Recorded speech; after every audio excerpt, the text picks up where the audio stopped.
नमस्कार किसान साथियों, सरसों की पायनियर 45S46 वैरायटी की ज़्यादातर आपने खेती की होगी या फिर जिन भाइयों ने खेती नहीं की है उन्होंने नाम तो सुना ही होगा।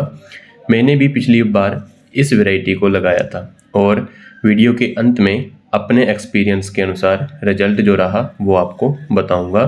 तो आज अपने इस वीडियो में इस वैरायटी के बारे में जानेंगे कि इसकी बुआई कब कर सकते हैं, अगेती या पछेती बिजाई करनी चाहिए या नहीं करनी चाहिए, बीज की मात्रा कितनी रखनी चाहिए, जलवायु, भूमि, सिंचाई कितनी करनी चाहिए और कब करनी चाहिए, खाद कितनी मात्रा में व कब कब देनी चाहिए, पकने में कितने दिन लेती है, पैदावार 1 एकड़ में इसकी पैदावार कितनी होती है और सबसे ज़रूरी बात, बीज में तेल की मात्रा कितनी होती है, क्योंकि आजकल व्यापारी द्वारा लेब पर ही इसकी खरीद होती है। तो इन सब बिंदु पर आज चर्चा करेंगे।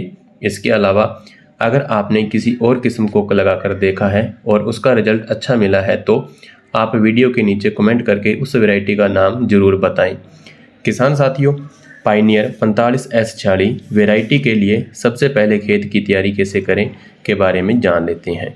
एक बार तवी लगाकर व 2 बार कल्टीवेटर से जुताई करके मिट्टी को बारीक कर लेते हैं। बारीक करके भूमि को समतल या प्लेन कर लेना चाहिए। सबसे पहले इसकी जलवायु की बात करें तो अंकुरण के समय 32 डिग्री सेल्सियस तापमान होना चाहिए। तापमान सही होने पर अंकुरण बढ़िया होता है। कंपनी के द्वारा 90 से 95% बताया जाता है कि इसका अंकुरण होता है। इसकी खेती सभी प्रकार की भूमि में कर सकते हैं। हल्की, बरानी या भारी मिट्टी में भी इस वैरायटी अच्छा पैदावार देती है। यह वैरायटी पकने में 125 से 130 दिन में तैयार हो जाती है। पौधे की ऊंचाई 160 से 180 सेमी की होती है। इसकी बुआई अगेती व पछेती दोनों तरह से कर सकते हैं। सही समय पर 15 अक्टूबर से 10 नवंबर तक खेती कर सकते हैं और अगेती फसल नवंबर से 14 अक्टूबर तक कर सकते हैं। इसके पौधे का शुरुआत से ही फुटाव बढ़िया होता है, जिसके कारण फलियों में दाने की संख्या अधिक होती है और फलियों की संख्या भी अधिक होती है और दाने भी बड़े होते हैं।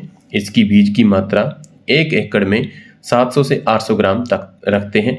अगर पछेती बुआई करते हैं तो इसकी बीज की मात्रा 1 से 1.5 केजी तक रखते हैं। पंक्ति से पंक्ति की चौड़ाई 30 से 40 सेमी रखनी चाहिए और बीज को 2 से 3 सेमी से ज़्यादा गहरा नहीं बोना चाहिए।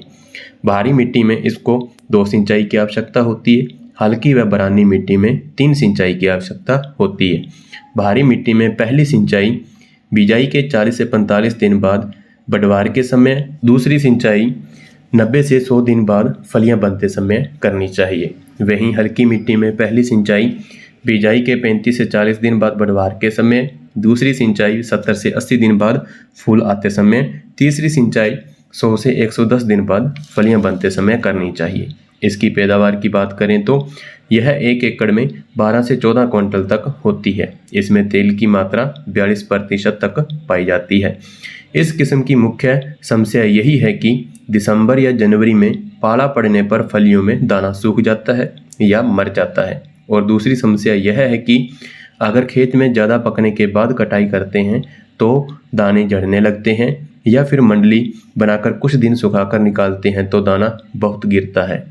अब मैं अपने अनुभव के अनुसार बताऊं तो मुझे पिछले साल इसका रिजल्ट बढ़िया देखने को मिला और मेरे सरसों में यही समस्या थी कि जब दिसंबर या जनवरी में पाला पड़ा था तो उस समय दाना बनने की अवस्था में था, तो दाना जो था वो फली के अंदर ही सूख गया। इसके कारण 8 क्विंटल तक 1 एकड़ में उत्पादन हुआ था। और इसकी लेब की बात करें तो लेब भी 39 पॉइंट कुछ आई थी। तो मैं उम्मीद करता हूँ कि मेरे द्वारा दी गई जानकारी आपको अच्छी लगी होगी। वीडियो अच्छी लगने पर आप अपने दूसरे साथियों के साथ अवश्य शेयर करें और चैनल को सब्सक्राइब करके बेल आइकन पर क्लिक करें। धन्यवाद। जय जवान, जय किसान।